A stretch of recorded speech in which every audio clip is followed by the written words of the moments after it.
Hello, Geneva, and welcome to Officially Speaking. I'm your host, Kevin Starr. Each month, we sit down with one of our elected and appointed officials to discuss business that takes place right here in City Council chambers. Today, we're joined by 2nd Ward Alderman Rich Marks. Rich, thanks for being here today. Thank you for inviting me. I appreciate it. Why don't we start off our show by telling our viewers a little bit about your background and your involvement in Geneva. Background, I am licensed Illinois CPA. I was in public accounting for 25 years, partner in an accounting firm. Left there in 2008 to a financial planning firm where I am the Chief Operations Officer and Director of Tax. My wife and I, Cheryl, have been married 28 years. We moved to Geneva actually in May of 1990, so it's 25 years here. We have 2 children, son Kevin, 23. He is actually graduated from college. Is married, serves as the 2nd Lieutenant in the United States Army, and is stationed in Fort Drum, New York. My daughter, 21, she will be this fall a senior at St. Louis University, studying civil engineering. So, just about got them both through college now, so life should get easier. City involvement, I was mostly involved before I came to the council, really more at the St. Peter's Catholic Church. I was served on their finance council for a number of years and stuff. I came to the council really with hoping I could help with my financial background. Just recently, we sat 2 new aldermen to the city council that were elected in April. From your perspective, is it good to have those fresh faces on the council, or is it hard when you lose a great deal of experience with Alderman Flanagan and Alderman Brown departing? It's a mixed blessing. It's great to have the new ideas. Alderman Radecki had served before. He was actually an alderman in the 2nd Ward for I don't know how long, but for a number of years. But it's nice to see the new faces. You miss the old. Alderman Flanagan and Alderman Brown brought a lot of history with them. They were on here long serving. Alderman Brown's background was actually science, and I think that was missed actually last Monday night when we were talking about phosphorus being released from the wastewater treatment plant. I mean, he was the scientist really we all turned to. But new faces, new ideas, always helpful on the council. It's going to change. It's an evolving city. It's going to evolve. It's going to change, and people come with new ideas. I came with brand new ideas, found out some of them don't work. We've tried them before. They're going to come with new ideas, and it's what makes Geneva what it is, Geneva. So. Spring typically brings the start of road construction season in Illinois, and there's obviously 2 big projects that are underway with State Street and Route 31. And I know the City Council earlier this year approved the road diet recommendation to forward on to IDOT. Were you in favor of that plan, and what benefits do you think it'll bring for the community? Yeah, I did vote for that plan, and I was in favor of it. And mostly, the main reason I did vote for that is that road diet, when the surveys were taken and the transportation studies were done, we really found out that that road was not wide enough actually to have 4 lanes. It really could only have 3 lanes. It was a safety issue more than anything. We had a lot of accidents there. Not serious ones, there were some serious ones, but a lot of rearview mirrors being taken off. The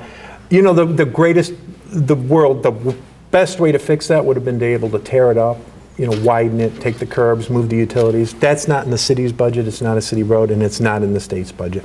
So bottom line is that is the best solution we could come up with at this point. It's going to give a lot of more left-hand turn. It's going to slow that traffic down around that curve. It was the right solution based upon the dollars available. And I believe that, and the engineering studies point to that. I know just recently, I think just this week, the state came back. They did not approve exactly what the city had come through with.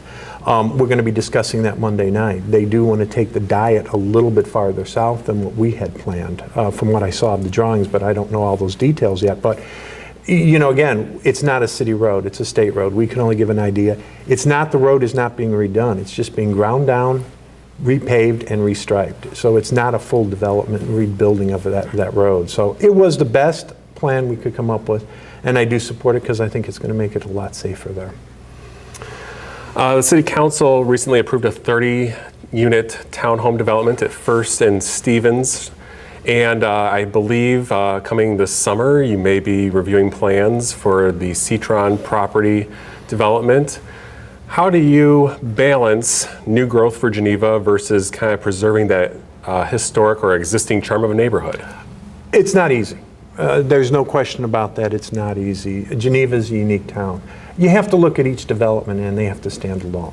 That 30-unit development out there on Stevens and Route 31. It was a great area for a little higher density, and that's what we got. You know, it's surrounded by the city cemetery on the east. You know, the Wheeler Park is on the north. 31 is, you know, on the east, on the west there. And Stevens is a fairly large street. I mean, down it is a little light industrial park. It's probably a great place to do it. I know the citizens, some of the neighbors there didn't like it because of the height. I know the council struggled with that a little bit, but in the end, we decided to go that route just because we didn't want a straight brick wall. I mean, he needed the height, and it's really the eaves that were creating the height and the balance. And I think it's the right place for something like that. Again, growth is going to happen, change is going to happen. You have to balance that. You have to look at the ratios. You have to make sure that it's going to fit. Considering where that was being developed, that was the right place. Now, if that was in the middle of a whole neighborhood and that developer was able to buy up a whole block, I don't know if the council would have gone that way. But looking where it was, and the developer there was really, really instrumental. He did meet with the residents out there numerous times. He met with almost every council member once or twice to get our feedback after it was presented at the council. I think that's going to work out well. You know, it's going to be expensive. I mean, it's going to start in the 400,000s. Some of those units would even have elevators in them. But I think we did. You know, we didn't take his plan and just go with it. We really worked that plan. You know, made some of the east and the north and south, you know, east-west, we shortened them. You know, we tried to work with the citizens. And so I think what's going to happen there is going to be really nice. Centron, that's going to be a whole different ballgame. I mean, you're going to have to look at the ratios. You know, that's going to really be the focal point of the west side of town as you come into it. It's a big building. I mean, he's really, really, truly looking at a minimum of 200 units there. Some of them are going to be studio apartments. He's hoping to attract, I think, some of the younger crowd, which would be great for Geneva, to leave our kids come back and live here, because it's hard to afford a house here in Geneva. But again, you have to look at everything as it comes. Every development is its own standalone development. You have to look at the ratios, just not, you know, I'm not just high density to get high density. We've spent a lot of time on a downtown master plan. A lot of citizens fed into that. You know, so the strategic plan is looking for more downtown, but each development stands alone and should look alone. And we've got to look at it when the plans come. I mean, when they originally did come, that developer, he came to the council and to the plan commission earlier last year. We kind of told them at first it's too big. So, I mean, I think they know it. I have not seen any plans since then, but I know the staff has been working on it. So I think what comes, it's going to be, again, give and take. And we're going to hopefully have that same kind of give and take that we had with the other project, and it'll all work out. An issue that drew a great deal of discussion a few months ago was about coyotes and what is the best approach for the city to take to address these wild animals. The city ultimately adopted a community education plan. How have you viewed the situation then, and how do you view it going forward?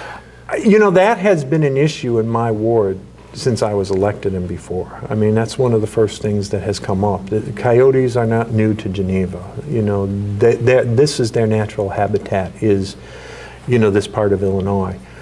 The city's taking the right approach. I mean, Eagle Brook, I know before I was alderman, earlier in the 2000s, there were some speakers that came out from the University of Illinois. We realized that if you remove the coyotes, another pack is going to move in. I mean, we've been told that. So to cull them, I don't think is the right answer. I mean, again, if you really get a very, very aggressive one, we may have to take a different stance. But from all we've been told by the experts, and I know the citizens don't always agree, and you know, if I was a citizen and I wouldn't like it, but they do come through my backyard. I've got to walk my dog. It's the right plan. You know, you got to educate the people. You got to make sure that they realize that, yeah, they're going to come no matter what we do. They're even in the city of Chicago. I mean, they're in all the surrounding neighborhoods. I mean, Wheaton had that culling process, I believe, and it kind of petered out. I don't think they still do that. It's the right plan. Education is the right plan. The staff did the work to come up with that. We've done the research for a number of years now. And it's the right plan. I know people aren't absolutely happy with it, but I think if we did anything else, we'd end up coming back to the same plan we came to, is education and realize somehow we have to cohabitate with those. We've got too much open land on the west side of town to really be able to get rid of them. That isn't even in the bounds of the city of Geneva, but they're going to come, and we just have to figure out how to best deal with them. The city's fiscal year is just underway, and the council has spent numerous hours, I'm sure, digesting the 2015-16 budget. When you look at a budget for an upcoming year, what are your areas of concern or areas that you always like to kind of pinpoint first when you address this? You look at the bigger items, but then you also have to look at the concerns of the long term. When I look at a budget, and the staff does a great job. I mean, with the New World software, the budgets have gotten a lot easier to look at and work with. I came on the council in 2009, the first year of that real hard economic downturn. Boy, the budget was not easy. It was not easy at all. We had a lot of, wrangling of our hands trying to get it. I look at the revenues. The other areas I really look at is the pension expense. We're lucky. The fire department right now is probably in the low 80s of funded. The police department, the council has really had staff kind of put more money into that over the future years because it is down in the mid to high 60% range of being funded, which we're not comfortable with, and the citizens shouldn't be either, and I know the staff isn't. But I look at some of those bigger projects. I want to make sure that we have the proper safety, police, fire department, that those areas are taken care of. I mean, that's a strong thing for the city, that we can plow the snow. Then, we also have the water waste treatment, and then Geneva also has that electrical power, which out here it's more normal with Batavia and St. Charles also have it. I grew up in Lisle, Illinois. We didn't have our own electric company. My dad even worked for Commonwealth Edison. So, realistically, that's a different area for us, and we work with NIMPA on that. But you look at the bigger items, and what you really want to do, and we've gotten much better at it. City Administrator Mary McKittrick is great. We've started the budget for some of these big replacement, fire trucks and stuff along the way, and putting money along the way for them, so that you don't have those big hits in one year, and that is great. And we just have to keep making sure we do that. I mean, it's not easy, but public safety is the number one issue, and then we have to make sure that we take care of some of those longer term issues, because if we kick the can down the road, it's just going to be worse and worse as we go down the road. An issue that might impact the budget down the road is the governor's proposal to possibly reduce the city's income tax revenue. What is your approach to the situation? Are you concerned about this, or are you kind of taking a wait and see to see how this ultimately ends up? My look at this take is it's not going to be if he's going to take some. It's going to be when and how much. We're going to see something. I mean, Springfield has a habit actually of, not able to make some of those hard decisions at times. Now it might change with the new leadership down there, but looking at their track record, they've been looking at that distributive fund for too many years. We've dodged that bullet so many times. It's a matter of when and how much. And so, yeah, it does. And I think the council looks at that. I know Mary, as the budget director, truly looks at that. I know Pat McQueenie, the city treasurer, looks at that.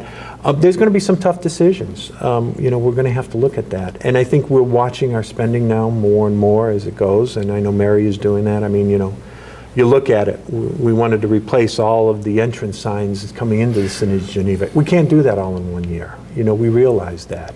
So it's going to be a couple of year, multi-year type project. But we're going to get it done. It's just going to be harder than we thought. I mean, I think most of the council, and I think Mary really believed, once we got through the economic downturn, we could address some of those other projects that we kind of did push off. And, we push it off, but we still take care of it.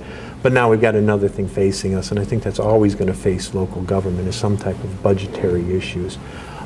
So we do look at everything. You have to look at everything, but we'll make it through it. And we just have to make sure if we do have to make the cuts, we make them in the right places. And we've been successful at doing that. We've done the cuts back in 2009. The state hasn't. They're going to have to look long and hard. But I will tell you, it's a matter of when and how much, in my viewpoint. So it's going to make it for a very interesting year.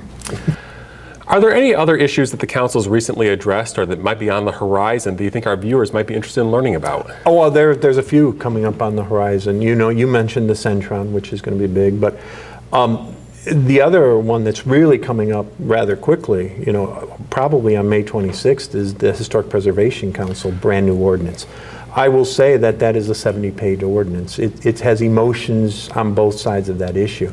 It is probably, since I've been on the council, one of the most far-reaching looks at an ordinance that we have had. It's going to change, the way we look at some of the historic preservation. That is going to be a hot issue, and it's a big issue. As I said, Centron. Just last Monday night, we had a discussion, we referred to kind of briefly for the wastewater treatment plant. The state, again, has changed how much phosphate we can release into the river. Based upon what the engineer says, if we have to take it down to 1 part per million per gallon, we've got roughly $5 million of work that needs to be done there. There's a possibility the state may even take another crack and bring it down to 0.5 liters per million gallons. If that happens, I mean, it's going to happen. We're going to now be back looking at water rates and trying to figure it out. Again, it's another state fund and state demand. I understand it. You have to take care of the natural resources, but that's a big bite out of any city's budget. I mean, we know the first pass at it is going to be $5 million. They've already pretty much told us we have to go that way. The next pass could be another $4 million, and that's in today's dollars, and who knows when it's going to change. You're going to have one of those looking at that there.